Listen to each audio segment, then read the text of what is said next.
I don't know about you, but I like to stay well informed, so I watch the news.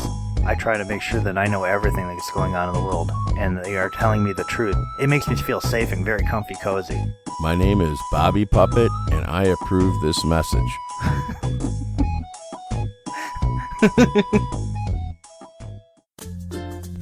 On today's show, a threesome gone bad, with a UFO and some pretty decent video proof. And today's band, The Judge, kicking ass all over America, coming off a tour and sitting down and talking to Jay in Live Metal Puppet Studio. Don't say any potty words, because my mom is listening. Hey, Planet Earth, Live Nude Puppets is on the air. We are the #1 heavy metal show in Baghdad, Trinidad, Singapore, the Philippines. We got one download in North Korea. We are the #2 heavy metal comedy show in the United States.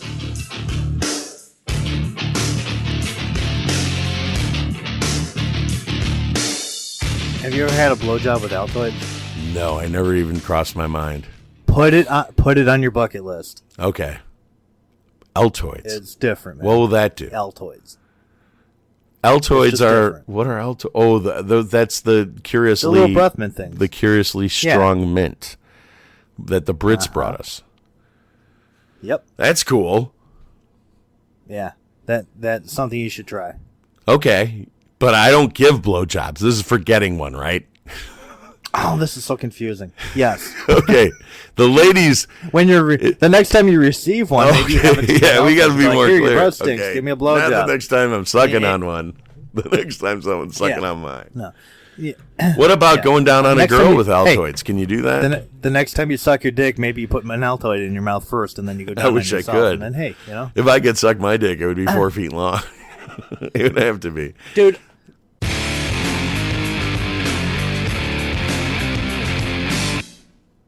So it's New Year's 1988. It's about to be 1988. I am. You're old. We just pull up to this third party, and I'm not even a drinker. I was probably totally sober, and we're in Berwyn, Illinois, and there's this girl there, way oversexed, way gigantic boobs, decently small waist, and a giant Puerto Rican ass. We end up in this side bedroom in the apartment buildings in Berwyn, which are just usually 3-story buildings, and all of them are identical. All the windows from each bedroom face each other from the next building. And she right away says she wants to fuck. So the only way we could do that in this room is by blocking that door. So I push a chair up against that door. We're having sex on this chair while everyone on the other side of the door knows exactly what's going on. But the bedroom light across from where we were having sex, the door that we were sitting in front of was directly in front of a window into another bedroom in another building, just 5 or 6 or actually probably 12 feet away. The girl that I'm having sex with tells me that a girl is watching us have sex. And then we're doing it, and then I gotta take her name out. Pulls her shirt up and her bra up and pulls her tits out for the girl across from us to see. Because she's sitting on my lap. I can't see anything. Eventually, later in the school year, actually it was graduation party, this other girl who is friends in this threesome of girls is trying to get on me. And she's got even bigger boobs and she's even more sexual than the other one. She proceeds to tell me that she has been having sex with the January girl since they were pretty young. So I insist we go to her house. She's having a party. She drives my ass over to her house, to the other girl's house who's having a party and nobody is there. So I get in bed with the girl that drove me over there butt naked.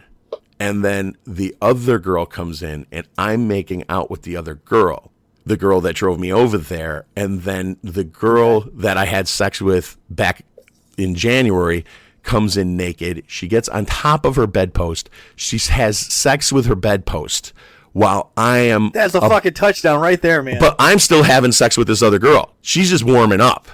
She's just literally warming up. She's fucking her bedpost. Awesome. That is awesome. And then the girl I'm making out with says something to the girl that I had sex with in January, who I liked quite a bit more, the January girl. And then the January girl gets mad and leaves the room. I roll over, and next to the bed is a cartoon-size container of Vicks. Literally like a gallon container of Vicks that looks just like a little Vicks. I scoop my hand into that fucking thing, and I totally cover that chick's butt and her Yahoo with Vicks, and I get up and I leave, and she starts yelling. She goes into the bathroom. She's got her legs up in the air. Her cooch is underneath the bathtub faucet. She's got her vagina. She's got her Yahoo up there. Her butt's all the way pushed up, and the water's running, and she's screaming, yelling, and fucking cursing at me. And I'm screaming at her, I need a ride home. And then the other girl's like, wait a minute. Bitch, when you're done cleaning up, ride my ass home. I'll drive you home. The January girl's like, okay, everybody stop. You go take care of your vagina. You get in the car. I'll drive you home. So I had sex again somewhere along the way of getting home. But I had this very serious girlfriend like a year later, and I dated her for a couple years, and I'm like 2 years into dating her. We go to the Berwyn haunted house 2 Halloweens later, and this girl's like 2 years younger than me. She's like 18 and I'm 20. And we're walking around, and who do I see but the Vicks girl for the first time in 2 years. She goes, "You! No. You're the one that burned me." She turns around and she says my full name, first and last, like my dad would if he was pissed. And she comes up to me and she gives me a hug in front of my new girlfriend. I'm like, oh my God. Thank you for not saying anything about the Vicks. Nah, she liked it. Yeah, I guess. Nah, she didn't like it at the time, but probably later.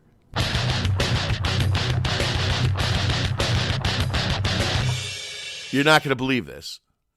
I believe everything you say, remember? Dallas native Ron White is best friends with Brian Johnson. Cool. Yeah, I had no idea. Okay, I can't understand Ron White. He's got a mouthful of fucking marbles. Ron White and Brian Johnson having a fucking conversation and probably accidentally getting in an argument or a fight because they don't fucking understand each other. They're both grumbly and stuff. Yeah, one Australian with marbles in his mouth and a fucking Southern dude with marbles in his mouth. Yeah, they call him a Texan. Yeah, he's from Dallas, I think. No, he's from some little podunk town, but he moved to Dallas and started stand-up there. Well, I'm sure they don't have comedy clubs in podunk nowhere. That dude's still doing 125 shows a year, man. Is he really? Yeah. I enjoy watching him. I think he's funny as fuck. I agree.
the shadows ripple the air.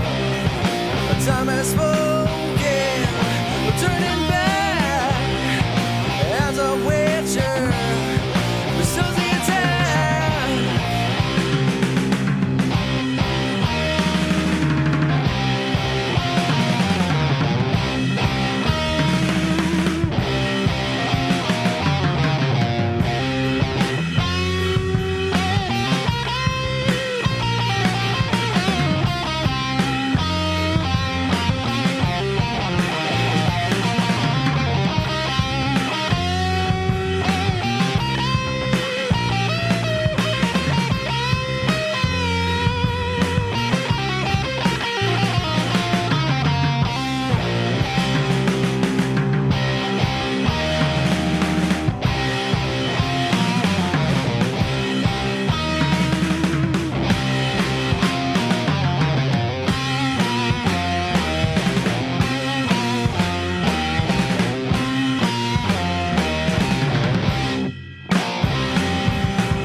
Without warning, the fires rise, the people kneeling, feeling so fine.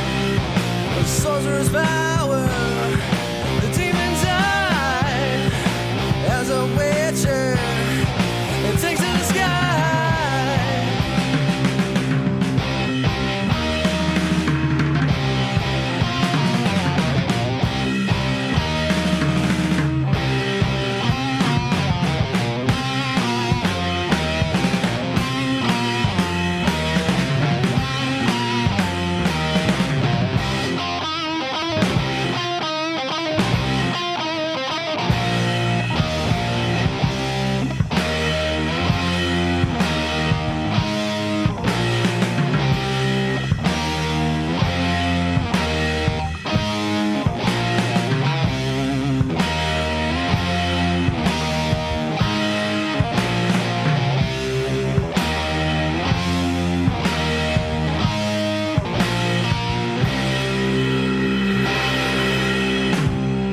That was The Witcher from The Judge with Kevin Jones on bass, Evan Anderson on drums, Dylan Jarrett on guitars, and with us today, Tyler Swope on vocals. How are we doing today, Tyler?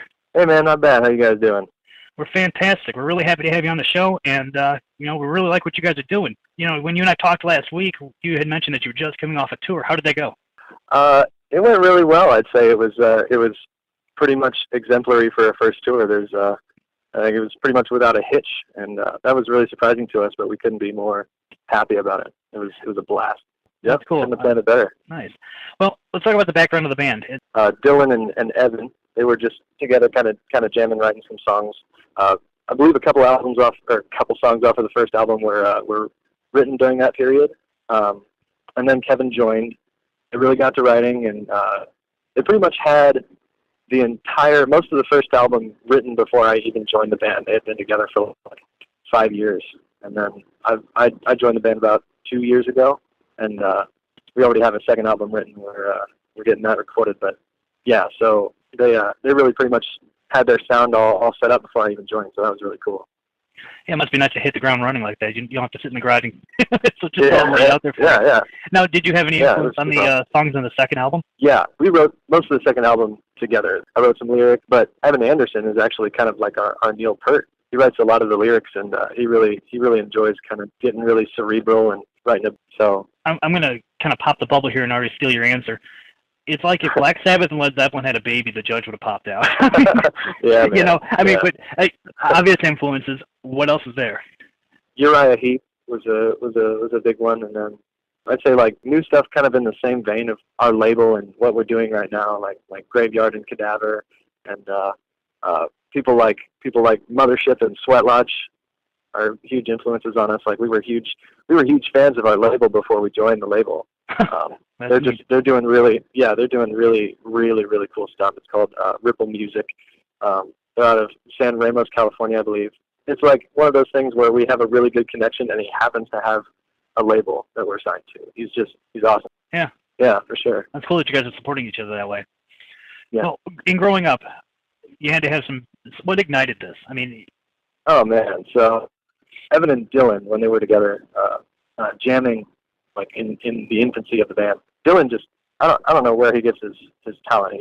He's amazing, and he pulls a lot of stuff that's reminiscent of like Iommi style. Mm-hmm. Oh yeah, very very much. Jimmy Page. I was gonna say, did he sit on Jimmy Page's amp while he was playing? What happened here? Yeah, man. He's a really big Orange enthusiast. He's been looking into some other stuff lately, but he just got really good. I guess he just kind of sat around and played guitar for hours and hours until he got good. He's really well practiced. Evan kind of followed suit, and they got really hyped up about it. Kevin was kind of like the same type of influences. I feel like he's more influenced by like post-punk and like the Warped Tour scene and stuff too. Kevin kind of comes from the same musical background as I do. I met the guys from a friend in the audio program. I'm an audio major, and I was looking for a singer, and that's pretty much how it happened. That's how it came to be, huh? Yeah. The Witcher. This thing is just melodic, man. I mean, it just comes together. It just flows. It's like I said. I mean, it's like, you know, if Tony Iommi and Jimmy Page sat down and wrote a song. This is Witcher. It's like it's dead. I wish I had another way to describe it, but I don't. It's just that's the way it sounds. I mean, it's just damn good. I mean, well, thank you. I feel like we to marginalize bands, you know, by describing them by their influences, but really, I mean, when you're talking about it, it's the only way. And obviously, there's clear influences from the 60s and 70s rock scene, you know, psychedelic scene. So The Witcher pretty much came right out of that, and it's been our closing song at like every show we play for like since I joined the band, just because it's so lively and it has such a like a really it's just such a great ending for it leaves you wanting more. Yeah, for sure. And we put it first on our album because of that, because we thought, well, I mean, if we leave it on this note, hopefully they'll go on and listen to Evil Woman and Heapster and all that. We think that's kind of the flagship song for the album, and we really love it. Well, I love it too. As far as like T-shirts and CDs and your merchandise, where can fans go and purchase anything? Okay, so like we got two different kinds of vinyl. We have a special edition splatter print vinyl. You might have seen pictures on Facebook of it. Mm-hmm. It's we have some of those available. We have the straight black vinyl, and then we have CDs. And I think that's all that's available through Ripple Music's actual Bandcamp site. That's okay, like so where you they go there do most of their. You can get everything off. Okay, cool. Yeah, so you'll find Ripple Music's Bandcamp site. You can go to their store from there. And there's just a list of all the most recent albums that have come out through them. And we're probably the most recent now. So and what we'll do is we'll take that link and just your Facebook and all that stuff, and we'll put that into the show notes so everybody can go check you guys out and look around. And the vinyl thing is coming back in a big way. It's really been interesting that it's a cool medium to bring into. I mean, 8-tracks were kind of stupid. It's like the worst of both worlds. Yeah, it really was. Yeah. Well, being that you just got done with your tour, I gotta ask, did anything weird happen on tour? I mean, you said it was pretty much the perfect tour, but Yeah. So as far as stupid goes, I'm never gonna let Kevin live this down. But I think I don't even remember what city it was in. I think it was around Salt Lake City. But we were filling up on gas, and Kevin forgot to take the hose out, and we ripped it right out of the pump. That was interesting. Yeah, driving off the 30-foot RV with a hose hanging off. Do you even bother stopping or just keep going? Yeah. Luckily, it's just snapped right back on, and then like I said, it's like a 30-foot RV, big, heavy thing, 10-cylinder gas. And first night we camped, there's like an automatic leveling system to it, and we went to level out the camper, and it'll lift up the whole thing off of the suspension of the camper. So the back leveler lifted the thing up like a foot in the air, and then all of a sudden it just malfunctioned and dropped the whole thing a foot, like from a foot in the air, and you're talking several tons of metal. Crashing everything all just of a flew. sudden. Yeah, and just everything just flew off of the shelves. It was crazy, but needless to say, that was not functional anymore. And but I mean, we did pretty well. It was.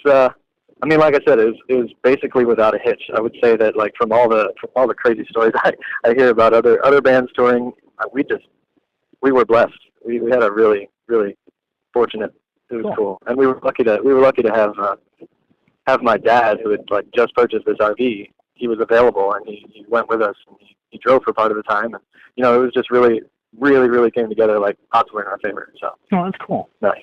Not many man. dads can say they went on tour with their kids. Yeah, You know? yeah. Well, obviously you're going to want to add your dad into this list, but I was going to ask if there's anybody you'd like to thank.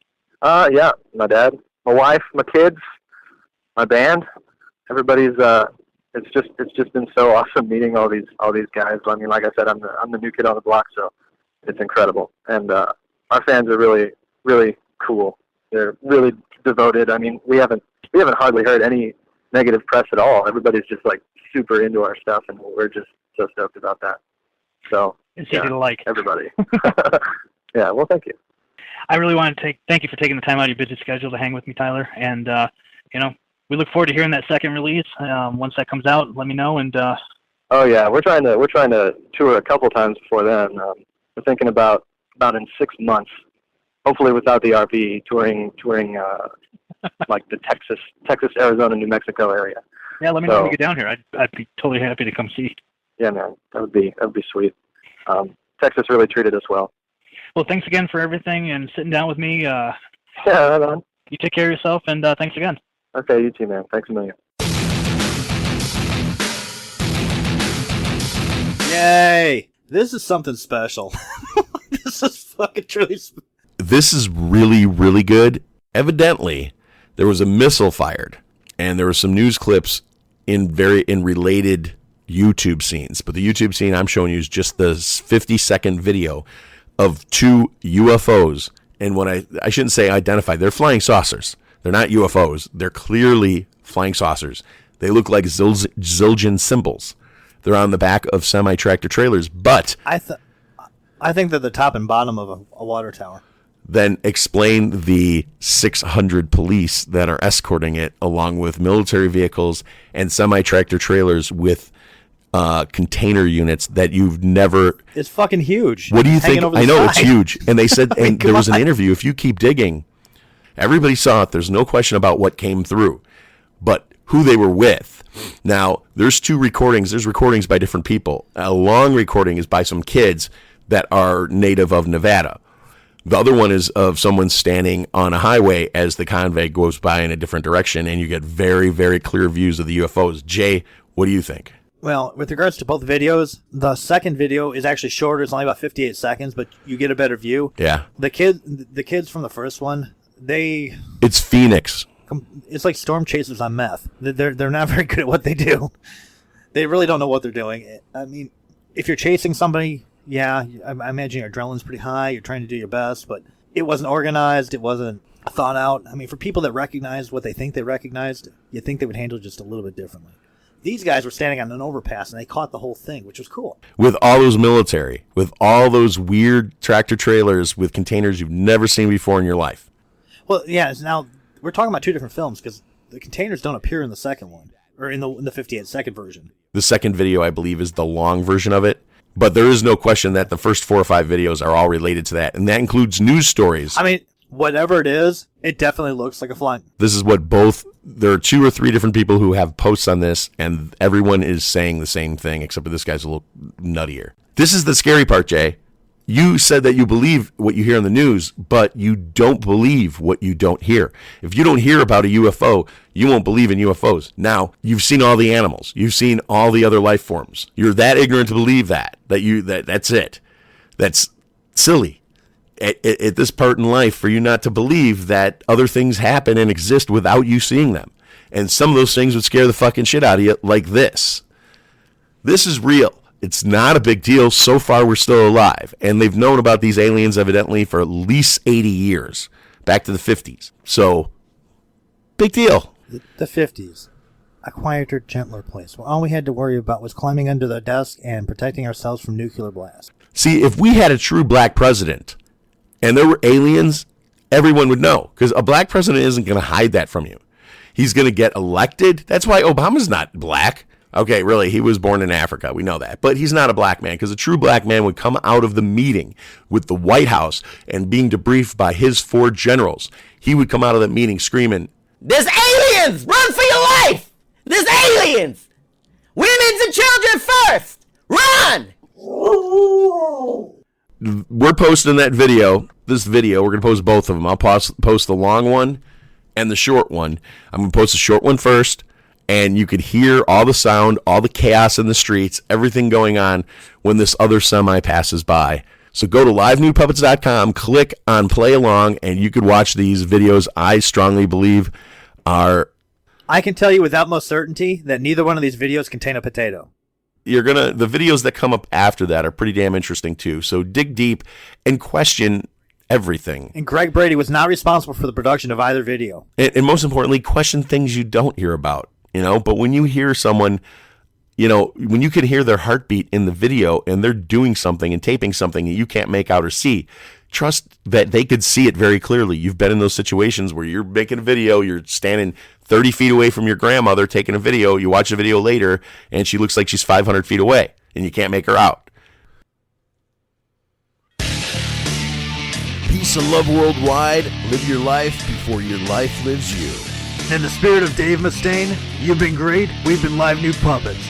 Thanks for listening. Visit livenudepuppets.com to find out what we're really all about. We've got sketches, videos, cartoons, music, and the lowest price fan t-shirts on the planet. And our t-shirt gets you laid. It looks like a penis. I love that. Hey, also, if you want to be on Live Nude Puppets, if you know a good band or you are a good band, contact us directly. Metal band. Don't What? just say band. Fucking A. We'll end up with some I'm leaving daisy ass that in. shit. Okay. Good. If you're a hard rock metal band and you want to be on the show, hit us at livenudepuppets@gmail.com. Hit us up directly. You'll hear from us in 24 hours. And seriously, here's a fucking hint. If you don't have a single instrument in your band, that's a boy band. Don't fucking apply. Okay, I can't use that. I can't use that. What?